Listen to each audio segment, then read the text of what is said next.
Teenage Mutant Ninja Turtles Mutant Mayhem, with a lot of words, is coming out, or is out, August 2023. There have been a lot of Turtles movies, TV shows, video games. This one, though, has a different look to it, and that's why I went to go see it. It looks like CG impressionism, or some kind of impressionism or post-impressionism. I was drawn to the artwork I saw in the trailers, so I had to go see this movie. Turtles are pretty self-explanatory. I guess they're named after Renaissance artists, weirdly enough. It comes out of the 1980s. There's ooze that transforms animals into mutants. Some are good, some are bad. The Turtles are young. They have a master rat named Splinter, who's their father in this movie. They learn karate or some kind of martial arts, hence the ninja in their title. And then this movie, what happens? Well, the Turtles are really just goofing around. There is a basic plot here. A bad guy, actually a couple of bad guys. The Turtles have to stop something from doing something else. But actually the enjoyment of this movie, if you want to watch it for enjoyment's sake, and I think juveniles, teenage boys, that's the core audience of this movie, is the Turtles hanging out and making a lot of jokes, being goofy,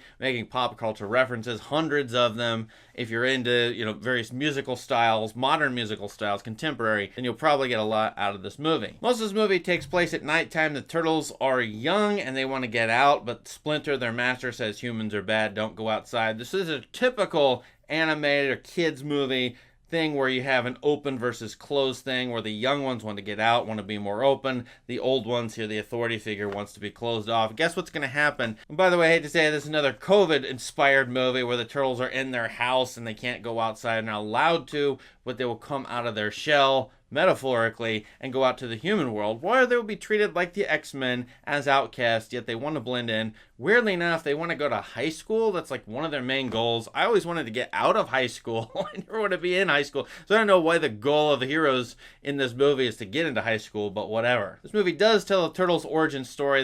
It's funny. It's used as mixed media, including, along the way, Ferris Bueller's Day Off, the classic movie. I think this movie, by the second half, kind of got dull a little bit. There's just like going after the plot goal and fighting.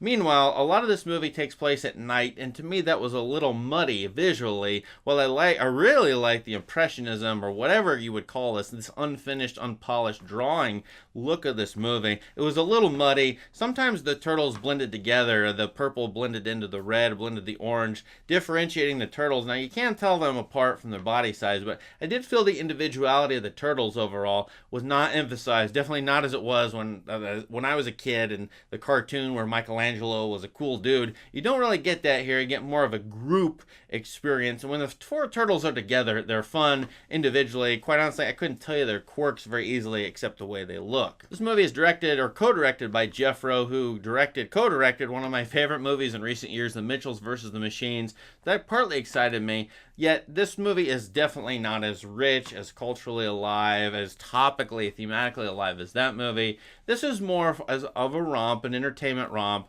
It's kind of like a video game, it feels like. If I took my 9-year-old and 14-year-old boys to it, they might like some of it, they might enjoy a lot of it. Oh, and by the way, the art is definitely influenced by Spider-Man Into the Spider-Verse and Across the Spider-Verse, which came out just a few months ago. I noticed several kids' movies like Puss in Boots, Last Wish, Mitchells vs. the Machines being visually inventive. It's as if these studios are letting the art designers run wild, like they don't even care what they do, and I'm all in favor of that. So just on the visual aspect alone, even though some of it was a little muddy to me, I did actually like that part of the movie. The plot and the characters, not so much, but the Turtles being goofy and hanging out and doing weird things together as sort of a teenage boy group, okay, that was kind of fun. By all that description, you'll probably know if you'll like this movie or not. I don't love juvenilia a lot, but this is okay. It'd be better if I saw it with my kids. I'm a little bit on the fence whether to recommend it or not. It could go thumbs up, thumbs down, thumbs sideways. I would probably give this 2.5 to 3 stars. It's an average movie or slightly better,